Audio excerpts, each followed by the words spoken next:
I just literally had the biggest burp before I pressed start on this camera. Hey y'all, so I should not include that, but it's probably included. Hello. The tea is not alluding to anything. It's just a very cold day out here where I'm at. All I'm gonna say is it was 90 degrees here yesterday, and today it is 45 degrees. It's storming. So this is gonna be like a more comfy, cozy kind of situation. Hoodie, blanket, tea. I got a heater on, and you might hear that, or you might hear like the thunderstorm outside. So, yeah, this is like a comfy, cozy kind of situation because my toes are cold and all that stuff. But I'm gonna film this video and upload it. So, before I delve deep into like episodes, 9, 10, and 11 of the season of Love Is Blind, I will say, I know y'all dragged. Okay, let me say this. Even though the last video was very positively received, some of y'all, or a lot of y'all, were dragging me in my comments, which whatever, like I can take feedback or, people's, counter opinions about Jackie specifically. So I will say, like, you try to give people the benefit of the doubt and you try to see their character for what it is being portrayed as, what you can relate to, what you can try to add more context to. But I can also say when somebody shows you who they are, you gotta believe it. So I'm not the kind of person, some people were saying that I was like giving her passes. I think I tried to very clearly say a lot of what I felt was based on my personal lived experience and ways I could relate. But when it comes down to it in episodes 9, 10, and 11, yeah, the relation has henceforth ended, and I have things to say about Little Miss Jackie. So we're gonna hop into it. I'll probably start with Paul and Micah because there's nothing to say. I have nothing to say about them, to be honest, and people might be annoyed by that. I don't care. I liked Micah's wedding dress she picked out. And because I have nothing else to say about them, what I'll do is just babble for a second so I can show pictures of wedding dresses that I like. And we can kind of like look at those. I guess they'll be right here. What if I just didn't edit this and I just like had me just looking to the side? I'm like, yeah, like looking like a crazy person. Tell me if you like any of those dresses down below. Let's talk about the elephant in the room, which is Marshall and Jackie. I am so glad that they are done. I hope that they don't get any more airtime besides the reunion, because I'm sure that'll be nice and messy for everybody to enjoy. I literally don't even want to. It's hard for me to even start having a conversation about Marshall and Jackie because it's just like there's nothing deep to dive into. It's a messy situation. They do not belong together. Jackie is, yes, y'all, Jackie is toxic. Jackie is officially, she has proven her toxicity levels to me. But a couple things I wrote down. So Marshall, before I think they actually split when he found out she didn't show up to the wedding dress fitting, and then he was like, okay, well, this is clearly over. And then she was out meeting up with Josh, her other connection from back in the pods. He said in some side interview, he was like, this is really upsetting because Jackie and I were basically designed for each other. Again, with the comments he makes that are just like nonsensical, I'm like, what are you? If that is your standard for, like, if you're saying that you're designed for someone, to me, that's your way of saying you're soulmates. And if that's what I have to look forward to, if there's a soulmate for me out there, I'm not excited about that future. When Jackie met up with Josh. So, this is like, I don't even want to, I'm just going to literally look at what I wrote. So, when she was meeting with Josh, I had made note that it's just two emotionally devoid people. So it's two people who don't like to express their true emotions and would rather live with what I would call a facade that just gets them through the day-to-day. A lot of people live like that. And if you choose to partner up with someone that you don't ever have to be fully expressive to because y'all just like having those walls up, more power to you. I think we all know, seeing that sort of dynamic, what that will end up being in the future. Just two people who maybe resent each other, two people who are always looking for the next best thing, because you're never going to find that best thing in someone when you're not being fully open with them. So they belong together at this point from what I saw in that little restaurant scene. She also said to Josh that Marshall was just too sensitive for her, so that kind of added to why I felt that way. I'm just like, when people say that someone's too sensitive for them, I'm gonna leave it at that. Then she says to Josh, she goes, if you're looking for marriage anytime soon, like, I don't think I could give that to you. Like, I maybe want to date you. But she literally says, the legal part of marriage scares me. So the whole part, like the part that you got on this show for, that's the part that scares you, that you don't want to do. Why are you cast on this show? And then of course he was totally fine with that. And you know, Josh, he's showing who he is. Like, it's so funny. He wanted to call into question and kind of co-sign Jackie when she questioned Marshall's masculinity. But how, y'all tell me, how masculine is it to follow up behind some woman after she disregarded you, like Jackie disregarded you for Marshall, and now you're following like a dog with its tail between its legs, saying to Jackie, pick me, choose me. What is that from, like Grey's Anatomy or something, that line? So I'm like, it's so funny how people create these false narratives for who they are themselves, like, I'm masculine, I'm feminine, or whatever. But what they fail to realize is, if they were to watch their lives back like a movie or, say, a television show. Why did I say television like that? But if they were to watch their lives back, Josh would be like, how is it really manly that I sat there and like tried to steal someone else's woman? Is that really manly? I mean, it just shows that other people have different definitions of what masculinity is and is not. So that's a little bit sus. I also just wrote that Jackie is just a hard person. So in my very first video, I said, like, if I had to say I related to anyone in terms of their affect, it would be Jackie. And I was alluding to that because she just seemed very much like, good or bad, she's going to tell you how she feels. The way I see Jackie operating, us being the same exact age, if I didn't have, say, God in my life or supportive people in my life, in an alternate reality, I could have been a Jackie. And a lot of us could have been a insert negative bad actor here, if we don't have certain things that ground us back to reality. I will say Marshall thought he could be that for her. He clearly could not. When Marshall and Jackie met back up at the apartment and she pretty much lays it out for him, she really let that hardness show there. So not only did she just full on, like, it's sad because I'm sure a lot of people have maybe experienced this in a previous breakup, where the person breaking up with you, they act a certain way the whole time. You know, like 2 nights before, she gave him a hug from behind and said, just love me, just love me. And the moment she decided she was done, it's like a switch was flipped. Yeah, I was about to say a flip was switched. And it was like it just switched, and then she immediately went into hard, cold mode, which is just really damaging. And he even said to her it was super hurtful. And then when he asked for the ring back, which I thought was very fair, and I don't even know why you would want to, that just shows more of her character as well. Why would you want to keep a ring from someone you definitely did dirty. You were at a restaurant kissing a man who Josh isn't even attractive, but that's not an excuse either, even if he was cute, but ew. And then the fact that she said, no, I'm keeping this ring. And then she says to Marshall, take it easy, I'll see you around. Okay, Jackie, goodbye. So I want to talk about Brett and Tiffany now. I usually don't have that much to say about them, but this time around, they had more footage to show because Marshall and Jackie are not out of the picture, I guess. So the show was like, let's try to include more interesting tidbits about Brett and Tiffany so we actually know who these people are before the show ends, basically. So I will say... Woo!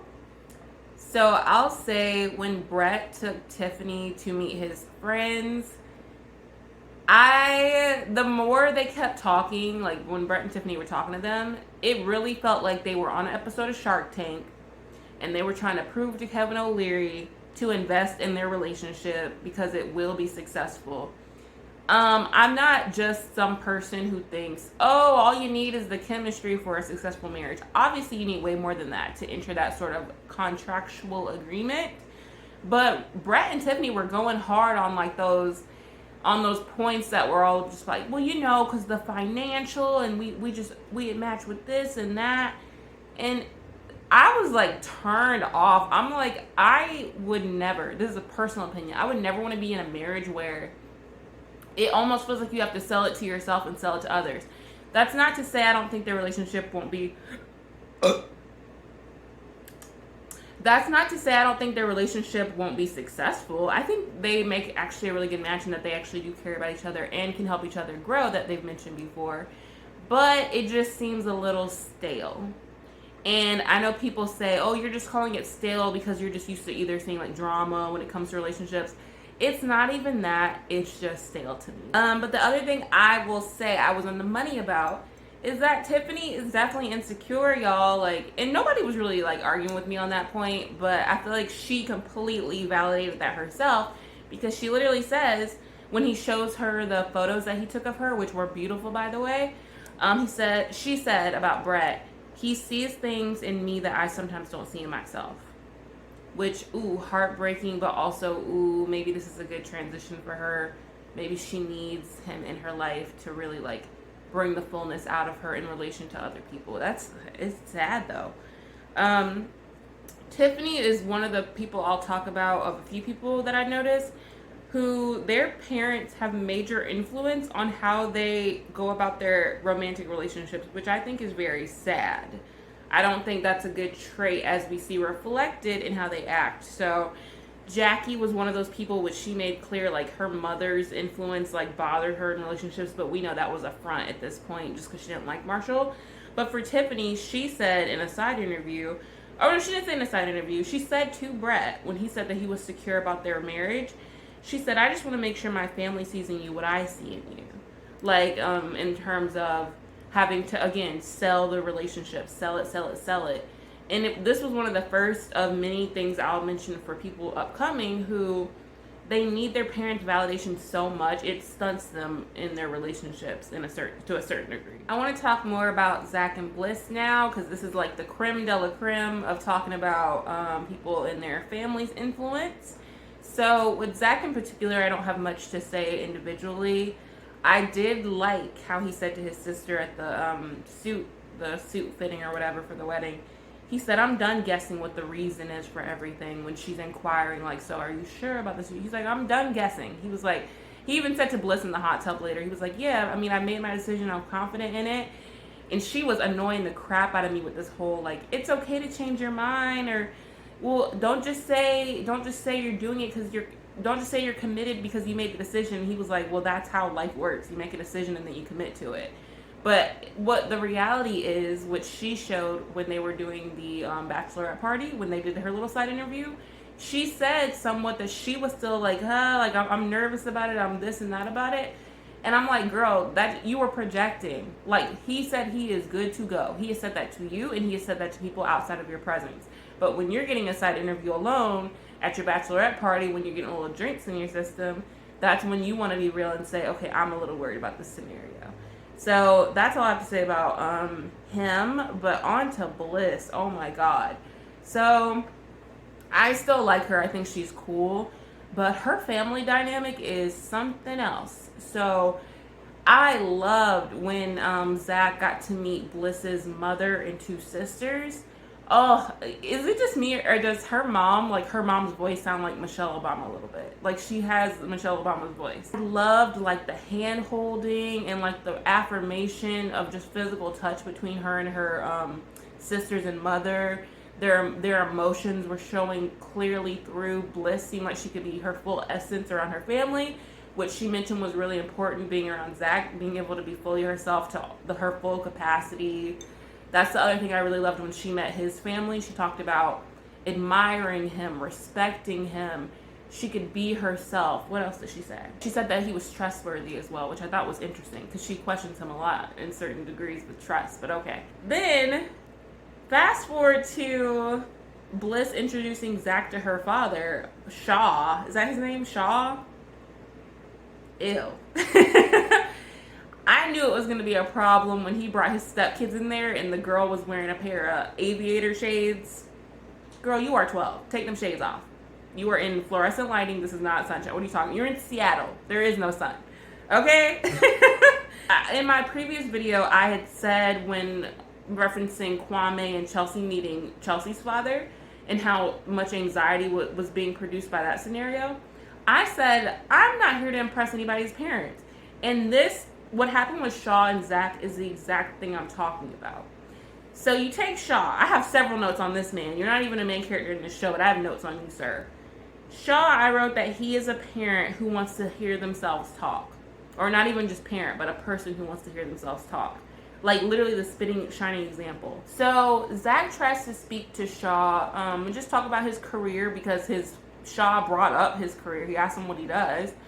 And then Shaw's like, well, I don't really care about that kind of stuff. Ew. And then they keep talking, and then he like starts to express his discontent with them knowing each other for only 20 days and getting married.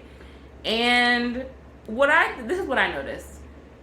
Zach expresses all the things he loves about Bliss in front of her father. And I could see the look on her father's face kind of deflate. And if I had to go with my intuition and I had to enter into Shaw's brain, this is what I would think that he's thinking. He's like, dang, I don't even know my daughter that well because I divorced from her mother when she was young and I got remarried and started my own new family. And hearing Zach say all these nice things about Bliss, I can't even relate, or I wouldn't even be able to say all that stuff because I'm not around her enough to even know. And this young man right here knows how to express his love and care for Bliss more than I'm able to, and I'm her father. Might be a reach, but I don't think that it is based on his family dynamic. And I say that because you can see how Bliss acts when she's around her mother and her sisters. They seem to be doing just fine emotionally.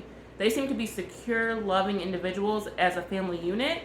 Then you have that direct, what is it? Is it the antithesis or just the direct, like, it's not a parallel, but it's the exact opposite when it comes to Shaw's family or the new family he started with, the kind of like uppity wife, the stepchildren, not the stepchildren, those are probably, I think those are his kids, but the children who are like too cool for school, don't want to be there. It's like, okay, I think there's some underlying insecurity there. And then Bliss calls him out, which I loved. She literally was like, well, Dad, I mean, like, you're treating me like you think that I'm dumb. She was like, I've literally witnessed you get divorced from my own mother, and that literally scarred me. So do you think I would take something like this lightly? He's like, oh, I don't know. I mean, yeah, like, you got to use your intellect when you make decisions. It's like, sir, what kind of intellect were you using? Because you got two whole families. What are you talking about? It's easy. I don't know if I said this in a previous video, but you don't just take parents' words for gospel. You don't take any older person's words as gospel, especially when they're trying to overcorrect for mistakes they made and project that onto you. What you make of your marriage is what you make of it. And what Bliss's father made of his marriage is what he made of his marriage. And it failed and crumbled. And he even talked about how, oh, well, Bliss, your sister, this already happened with your sister, and then she ran off with the guy to so-and-so and which and where. And it's like, oh, okay, so, damn, you damaged your kid so bad that your other daughter felt the need to flee? You're telling on yourself, Shaw. So we can all very much see, or maybe it's just me, but I can see that Bliss is an intelligent woman. She is in her 30s. She's independently living, whatever. And then I would say that you look at Shaw and how he's treating her, and he's not empowering his child at all. When you see other people's parents in this show, like Chelsea's parents or Micah's parents, Paul's mother, they empowered their children. Brett's father, they empowered their children in their decision making because they're also adults. Brett, Tiffany, Micah, Paul, Kwame, y'all are adults.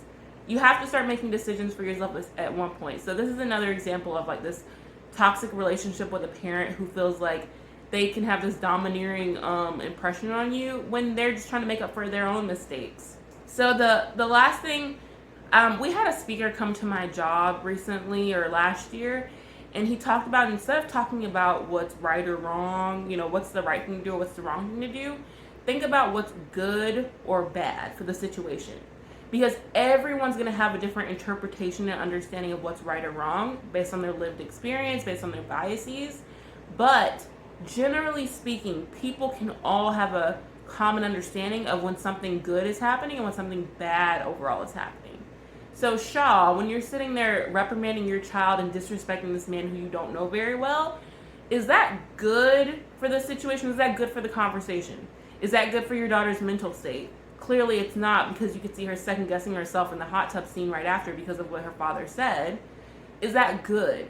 Then you look at how Bliss's mother interacted with Zach and her and tried to understand the situation and even the concerns that were expressed. And then look at that. Was that situation good or bad for everyone involved? So her father has some personal self-discovery to do, clearly. He might be past his prime to do that because he seems very hard-headed and just like a negative person. He brings a negative aura into the room. But again, I still wish Zach and Bliss all the best. So we'll see what happens with them. All right, so I'm finishing with the same couple as usual, Kwame and Chelsea. But I'm going to start with Chelsea because in my first video, if you did not see it, I expressed that she created some fantasy that she is inserting Kwame into. So you can go back and look at what I said in particular, but I used the word fantasy and then I said in the second video that she's like a dreamer. So tell me why they go to do this photo shoot. I need to make room so I can insert this screen grab so I can feel like I caught something on the money. They go to this photo shoot where she wants it to be sensual and matching underwear sets. Okay. And then she literally says, it's just been a weird fantasy for most of my life to do something like this. Okay, that's enough said there. And then she did a couple other weird things. I think this is after their photo shoot in the same room. She does this thing where she keeps using phrases and like all these like little sweet nothings she says that are so formulaic and just so inauthentic. I feel she says, how can this beautiful, perfect man be mine for the rest of my life, forever? I'm the luckiest girl in the world. Am I just like a cynic? Am I just like a negative person? Like, I think that's so fake. Like, it just is fake to me. And then later when she's in her dressing room getting ready for the wedding, which I'm going to go back to some other stuff that went on with them when I talk about Kwame. But when she's getting dressed for the wedding, she even says, I'm in a dream. It feels like a fairy tale. I know a lot of women and men as well dream of the day that they get married. But it's another thing to have this fanciful depiction of what your life should be and then kind of stray too far away from reality. Because if she was a little bit more grounded in reality, she'd be able to clearly see that no matter how much you want to make this work, no matter how much you believe it can work, which is an admirable quality, there's nothing wrong with that, she is not grounded enough to see the writing on the wall, which we don't know if he said yes at this point. We know that she said I do. But, I mean, show of hands, who thinks that he's going to say I do? We might all be shocked, but who knows? And then going on to Kwame, I am not a fan of him in the sense of he is not someone that I would want to be with. He's probably not someone that a lot of people who are watching this show would want to be with because he seems like he has a lot to work through. But this is the first time in these episodes where I've felt very sympathetic, not empathetic. I have felt very sympathetic to his plight. And I'm saying that in a semi-joking way, but I do mean it. I liked how Kwame in his side interviews and in his conversations with Chelsea, he was being pretty direct, I feel like, in a lot of those. He said that they had a rough morning. He was basically just having an attitude and kind of like pushing that onto him when he was just trying to have a normal conversation with her.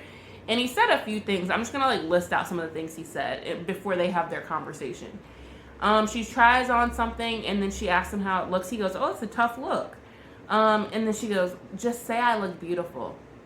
Okay, mom, like, you're acting like somebody's freaking mom. Like, people don't want to be around people who talk to them in a way that's so, like, I'm commanding you to do something. Like, even when Bliss was in the hot tub with Zach, I know I'm off track, but when he said a sentence and then he said, but, like, comma, but, she was like, don't say but, say and, because but sounds like you're negating what you just said. Oh my God, are we like? Is this like freaking like English class? Like, can you please let these people finish their sentences? And then going back to Kwame and Chelsea at the clothing store, he said, "Wherever I am, I'm in her space. It feels suffocating."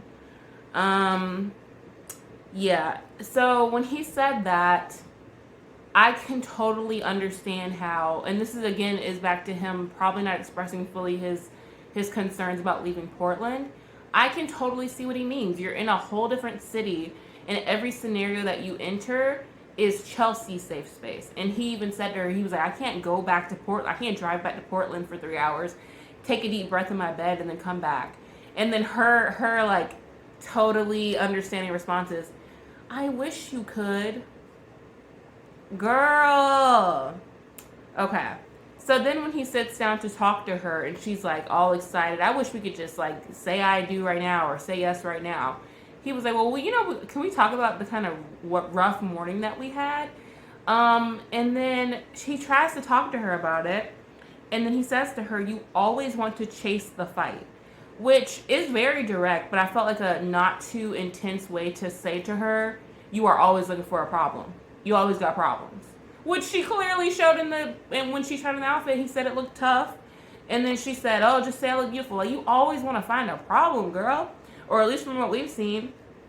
And then when he's trying to talk to her, when Kwame's trying to talk to her about this stuff, she mushes him in the face. And I'm laughing because it's absurd, not because it's funny. Because I bring it up because y'all need to stop touching people, okay?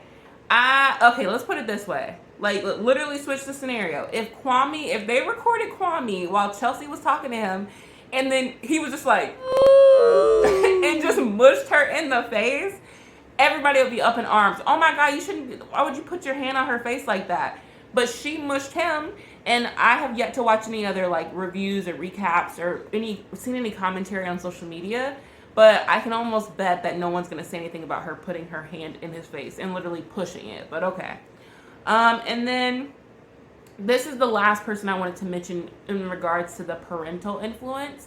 We all know, like, Kwame has this huge back and forth and, like, hurting his heart about his mother not being happy about the wedding. He finally explained more details about why in terms of his faith and all that stuff. When he said that his mom might even still think he's a virgin, I'm like, either you think your mom is dumb or your mom is super disillusioned because, like, huh? This is the parental influence that comes in there. His mom is shutting him down from being heard. He said that he lived a very strict and rigid upbringing, and now he's, like, looking anywhere he can find for people to just hear him. Like, just hear him.